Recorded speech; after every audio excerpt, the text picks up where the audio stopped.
پاکستان میں نہیں ہو رہا تھا، پوری دنیا میں ہو رہا تھا، اس لیے کہ سیکنڈ ورلڈ وار کے بعد ان کو اپنے یورپ کی ریکنسٹرکشن کے لیے بھی کھانے پینے کی ضرورت تھی ان کو، کیونکہ یورپ جنگ سے تباہ ہو چکا تھا، ایگریکلچر اس کی اتنی اسٹرانگ نہیں تھی. انہوں نے پوری دنیا میں ایگریکلچر پروجیکٹ شروع کروائے. مقصد یہ تھا کہ یہ تمام غریب ممالک کھانا پینا اور خوراک اور غلہ اور گندم پیدا کریں گے اور ہمیں ایکسپورٹ کریں گے.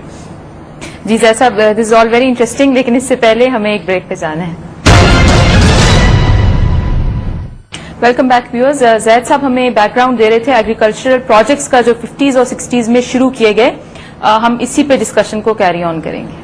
دیکھیے، جیسے ہم نے آپ کو بتایا کہ 1950s اور 60s میں ان لوگوں نے منگلا ڈیم، تبیلا ڈیم، بڑے بڑے ایگریکلچر پروجیکٹس پاکستان میں اسسٹ کیے، فائنینسنگ کی ان پروجیکٹس کی. پوری دنیا میں انہوں نے کئی جگہ پہ کیا. مقصد ان لوگوں کا یہی تھا کہ یہ تمام علاقے یہ غلہ پیدا کریں گے، گرینز پیدا کریں گے، فروٹس پیدا کریں گے اور ہمیں ایکسپورٹ کریں گے، اور اپنے آپ کو وہ مینوفیکچرنگ پروڈکٹس کی طرف لے گئے جن کو ہائی ویلیو، انہوں نے اپنے آپ کو ہائی ویلیو بھی، پلس ان کی اپنی فوڈ سپلائیز اتنی اچھی سیکیور ہونا شروع ہو گئی اس پیریڈ میں ہماری طرف سے، پرائمری پروڈکٹس ہم سے لے کے اپنے آپ کو کمپلیکیٹڈ پروڈکٹس.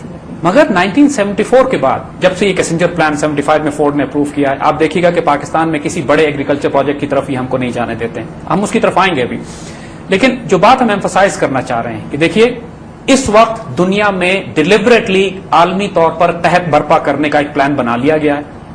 پوری دنیا میں قحط برپا کیے جائیں گے. 5 سال سے فوڈ سپلائی انہوں نے ایک مقام پر روک دی ہے لا کے، تاکہ انسان کی آبادی بڑھ رہی ہے، فوڈ سپلائی روکی ہوئی ہے. ڈیلیبریٹلی یہ کراپس کی سپلائیز کو اوپر نہیں جانے دے رہے. 1100 بلین ٹنز کی فوڈ کی کمی ہے دنیا میں. حالت اب یہ ہو جائے گی کچھ عرصے کے بعد کہ اگر امیر ممالک بھی ہیں لیکن ان کے پاس ایگریکلچر پروڈکٹ نہیں ہے، وہ خریدنا چاہتے ہیں دنیا سے، تو ان کو نہیں ملے گی. سپلائیز بڑھ جائیں گی، سپلائیز بہت مہنگی ہو جائیں گی. دنیا میں شارٹ ہوئی بھی ہیں. خود یورپ اور امریکہ میں غلے کی کمی ہے، کیونکہ یہ کنورٹ کروا رہے ہیں اس غلے کو بایو فیولز میں. اس سے پہلے ان کا حال یہ تھا کہ ان کے پاس اتنا سرپلس گندم اور غلہ ہوا کرتا تھا کہ یہ ہزاروں ٹن سمندر میں پھینک دیا کرتے تھے اور عالمی منڈی میں لے کر نہیں آتے تھے، اس لیے کہ عالمی منڈی میں قیمت کم ہو جائے گی. انسان بے شک لاکھوں بھوکا مر جائے قحط سے، لیکن یہ قیمت ایک خاص مقام پر اوپر رکھنا چاہتے ہیں، سمندر میں پھینک دیتے ہیں، غریب انسانوں کو نہیں کھلاتے. لیکن زید صاحب ٹیکنیکلی اس سیناریو سے تو ہمارے جیسے ملکوں کو فائدہ ہونا چاہیے جو کہ ایگریکلچر پروڈیوس یا پرائمری پروڈکٹس پہ جن کا انحصار ہے. تو اگر ایسا قحط آئے گا یا پرائسز بڑھیں گی تو ٹیکنیکلی تو فائدہ ہمارے جیسے. دیکھیے، ہم آپ کو بتاتے ہیں بات اتنی سمپل نہیں ہے.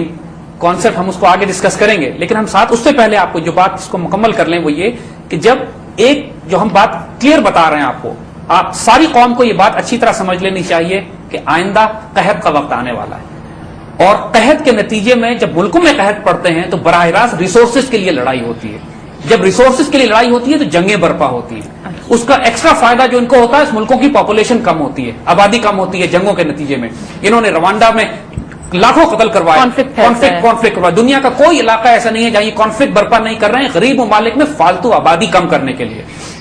پاکستان، جیسے ہم نے عرض کیا کہ 13 ملکوں کی لسٹ میں پاکستان ایک پرائمری ٹارگٹ ہے ان کا. اور تیسرا طریقہ جو ان کا آبادیاں کم کرنے کا ہے اور جو بہت ہی ناپاک طریقہ ہے وہ بایولوجیکل وارفیئر ہے، بیماریاں پھیلا کر. اس بات کے کنفرمڈ شواہد موجود ہیں کہ ایڈز وائرس انہوں نے لیبارٹری میں تیار کیا تھا اور سب سے پہلے بیلجین کانگو میں، افریقہ میں لوگوں کے جسموں میں داخل کیا انہوں نے، اور وہاں سے یہ سارا ایڈز پوری دنیا میں پھیلا. اس کا ایک فائدہ تو ان کو یہ ہوتا ہے کہ ایڈز پھیلتا ہے پوری دنیا میں، آبادی کم ہوگی. دوسرا فائدہ کہ ایڈز کی جو دوائیاں ہیں، اینٹی ریٹرووائرل ڈرگز جو ہیں جو ایڈز کے علاج کے لیے استعمال ہوتی ہیں، وہ یہ بناتے ہیں، ان کی فارماسیوٹیکلز ان کے پاس ہیں. اب بلینز آف ڈالرز کا بزنس یہ الگ ملتا ہے ان کو، انسانوں کو قتل بھی کروائیں اور اپنی دوائیاں بھی بیچیں، اپنا کاروبار بھی چلائیں. لیکن زید صاحب ونس اگین اگر آپ ایڈز کی بات کریں، ایڈز سے سب سے زیادہ نقصان تو انہی ممالک کو خود ہوا ہے، بیکاز ایڈز کا انسیڈنس پاکستان میں تو اٹس تھینکفلی کافی لو، لیکن امریکہ میں کافی زیادہ. نوٹ کیجیے گا جو بات ہم نے آپ کو پہلے کہی تھی، 2 باتیں یہاں نوٹ کرنے کی. پہلی بات تو یہ کہ یہ یتخبط الشیطان من المس ہیں، دیوانے ہیں، باولے ہیں بالکل. یہ آخر جب دنیا میں گلوبل وارمنگ ہو رہی ہے تو خود بھی تو تباہ ہو رہے ہیں اس کے ساتھ. یہ جب فلڈنگ ہوگی اوشنز میں، جب گلیشیئر میلٹ کریں گے تو خود ہالینڈ اور انگلینڈ بھی تو ڈوبے گا اس کے ساتھ جا کے. تو یہ جو کچھ پلان دنیا کے لیے کرتے ہیں یہ نعوذ باللہ خدا نہیں ہے، یہ بیڑا غرق کر دیتے ہیں انسانیت کا بھی، فصل کا بھی، نسل کا بھی، اور پوری دنیا میں فساد برپا کرتے ہیں. اور دوسری بات یہ کہ ایڈز سے کون مر رہا ہے ان کے معاشروں میں؟ وہ لوگ جن کو اتنے معاشروں میں بھی وہ لوگ جو لاکھوں مر رہے ہیں ان کی کوئی حیثیت نہیں ہے، وہ بھی کیڑے مکوڑے ہیں ان کے لیے. آپ نے ان کو یہ کب سمجھ لیا کہ اپنے لوگوں کی بڑی عزت و قدر کرتے ہیں؟ یہ ان کی لوور کلاس ہے، وہ ان کی وہ لیبر قوم ہے جس کو لاکھوں مر جائیں تو ان کو بھی فرق کوئی نہیں پڑتا. جو ان کے بڑے ہیں وہ تو ریٹرووائرل ڈرگز افورڈ کر سکتے ہیں، اور وہ تو جو خود دوائیاں کمپنیاں بناتی ہیں. ہم آپ کو مثال ایک اور دیتے ہیں.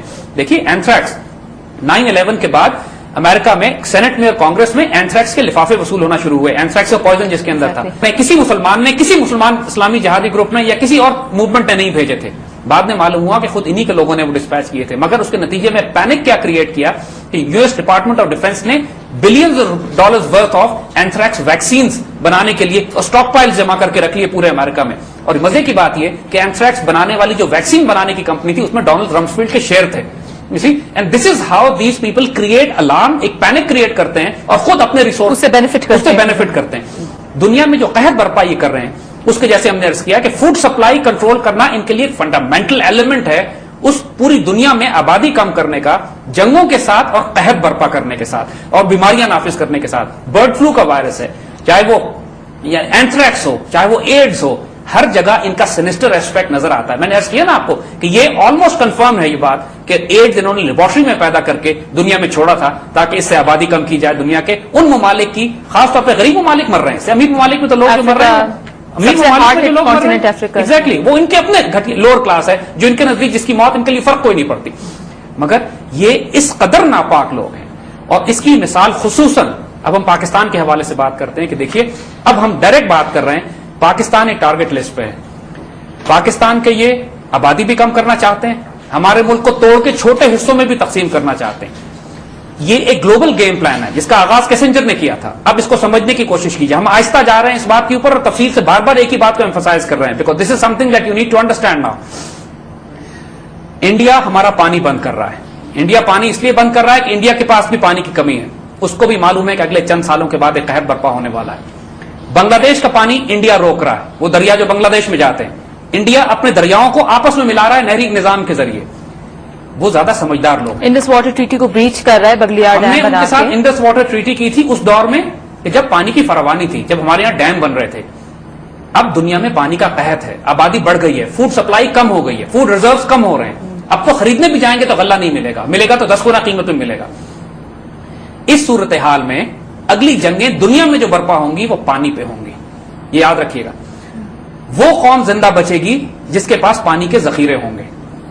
وہ قوم بچے گی جس نے اپنی فوڈ سپلائی محفوظ رکھی ہوئی ہوگی, جس کے پاس اپنا غلہ ہوگا, جس کے پاس اپنی گندم ہوگی. ایک بات ہم آپ کو بتا دیں, دیکھیں پھر ہمیں یہاں پہ یوسف علیہ السلام کی مثال دیتے ہیں.